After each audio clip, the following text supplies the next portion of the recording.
Hello and welcome to our Aviation 2020 interview. This week I'd like to introduce Colin Short, who's Chief Technical Officer with All Aviation in the UK. Colin manages a portfolio of 68 aircraft with a variety of lessees, and today he'll be discussing the technical aspects of aircraft asset management.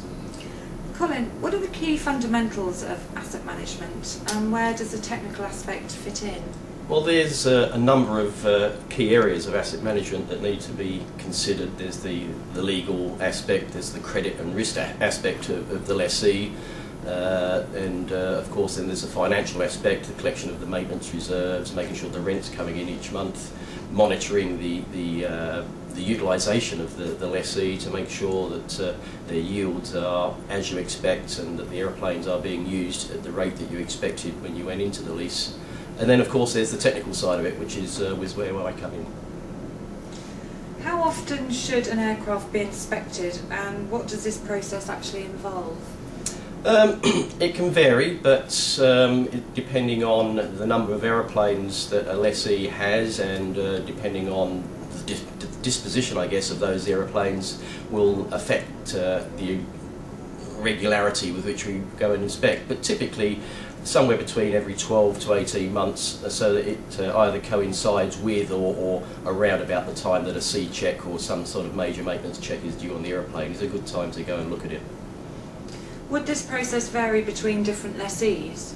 It can do. Obviously if a lessee is classified as a slightly higher risk than another one, then we may go and look at it more often. Lessees in some jurisdictions can cause us some concern, particularly if English is not the first language, and in some parts of the world records tend not to be kept in English, which can be a big problem for us as a lessor. Most of our leases do stipulate that all records are kept in the English language, so we might go a little bit more often to visit these people just to make sure that things are still running as we expect. On the note of technical records, how do you keep track of them?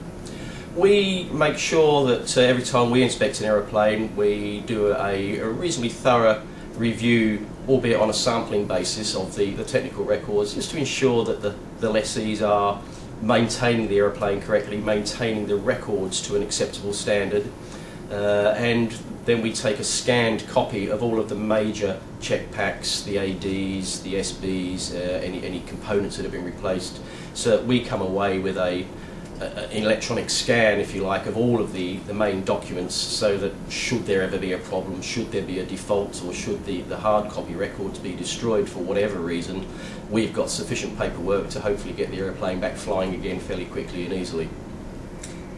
Are there any differences in managing a wide body to a narrow body?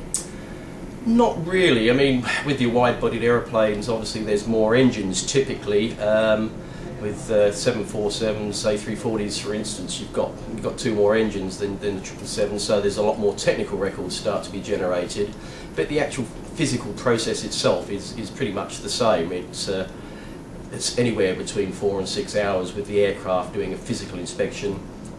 And what we're looking for really is how does the lessee maintain and look after the aeroplane, and you quickly and fairly easily get a feel for whether the lessee has got good maintenance practices and they've got a bit of pride in how they look after the aeroplane.